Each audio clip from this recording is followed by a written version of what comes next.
Hey guys, welcome back to the Bucket Think Tank. So, Wonder Woman issue 750. So, when I first heard about this, I thought I'd missed a lot from Wonder Woman because last I saw she was on like issue 75, maybe 78. And I was like, whoa, what happened? What happened? But they're just returning her to her, I think, her proper numbering. They did the same thing with Action and Detective Comics, and they're apparently going to do the same thing with Flash. So I thought, okay, is something special happening, or have we just sort of realized what we should be doing? Are we gonna do it with Batman, or is it just sort of highlighting a problem that I always felt was going on with Wonder Woman, was that she needed a second book? Because I always felt she did, and for a while I thought it was Sensation Comics when I first heard about it, but that's not really it. It could be, maybe it should be, but it's not. So I thought, okay, let's see what this story is, and it's actually not one story. It's a lot like Action Detective Comics 1000. And what those were a bunch of different smaller stories written by some really great writers: Scott Snyder, Brian Michael Bendis, James Tynion, Tom King, Peter Tomasi, Brian Azzarello. You know, they all just sort of went in and did like a little story. Oddly enough, that is what Sensation Comics is, or was. It's done. And I thought, okay, so what are we doing here? And this one, for the most part, isn't that great. And I think it sort of highlights sort of a problem with Wonder Woman because every story here at the end is sort of like highly optimistic in a way that I don't think it should be. Like, they talk about DC bombshells, which isn't really, it's not a story into itself. Pretty much every time about how great Wonder Woman is, there's a story where, actually a really good one, where Diana tries to um, convince Cersei to change Cheetah back into Barbara Minerva. And what's cool about that is Cheetah doesn't want it. Like, the entire ritual is performed. Diana actually is willing to give up her golden lasso to make this happen.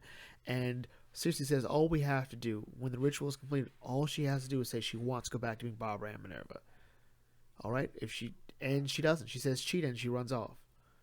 And it's a great moment, but I think it would be better if it was a bit more somber, which I think it does a decent enough job of doing.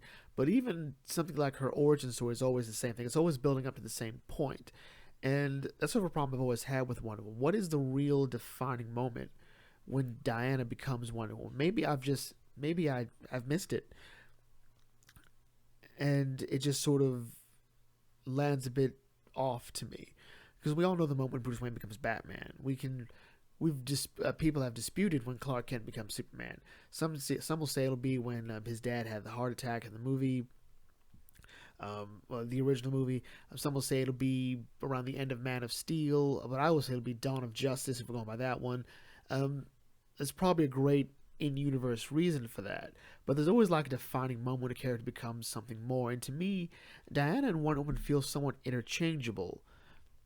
Maybe just because I haven't read enough, I guess, but I don't know. And then there were other things like the continuation of the story with Vanessa Capitelis that James Robinson did, which sadly he didn't get to write the continuation of that story.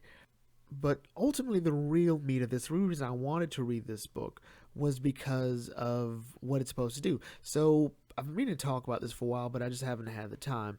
DC is bringing a new timeline. They announced it a few months ago. For a while it was rumor, for a while it was just a thing going on. They wanted to do the dumb idea of trying to explain why these heroes haven't aged. First of all, no fan ever cares why superheroes don't age. It's an irrelevant question. All right, no one asks why Bugs Bunny hasn't aged. No one asks why Bart Simpson is still 10. Mostly, I ask about it because Simpsons needs to end. Let's call it what that is. But I never felt that that was like a mandatory. Like, I didn't need an in-universe reason. Same thing why I don't need to know why Ash Ketchum is still 10. But also importantly is that with this new timeline, we're going to see heroes be cycled out. There's going to be a new Batman coming, a new Superman, a new Wonder Woman, a new Flash, a new Green Lantern. All of them are going to be replaced by newer characters. So I'm like, okay, that sounds stupid. We shouldn't do this. We really shouldn't do this. All right, unless it was going to be Black Label. I think Black Label would be a great place for this new idea. You know, so that way it's like, hey, it's not in continuity, doesn't have to respect continuity. Do that. That'd be a lot better. Sometimes a continuity free environment is the best place for the best stories, in my mind. So with 5G now, the first thing being established is Wonder Woman, Diana, is the first superhero in the DC universe, at least of Earth. And we see her arrive to meet FDR. Apparently, there's a great danger coming, so she's going to inform him about, I guess, the Nazis.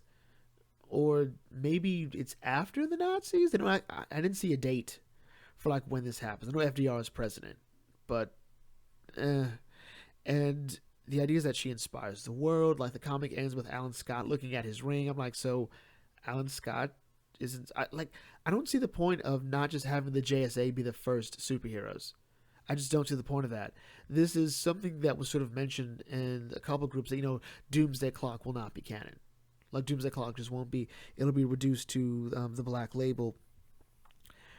And I don't quite mind the idea. The question is, when does the actual age of superheroes begin?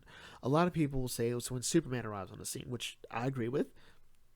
Some might go, well, it's when the Justice League actually comes together. Some will say the JSA.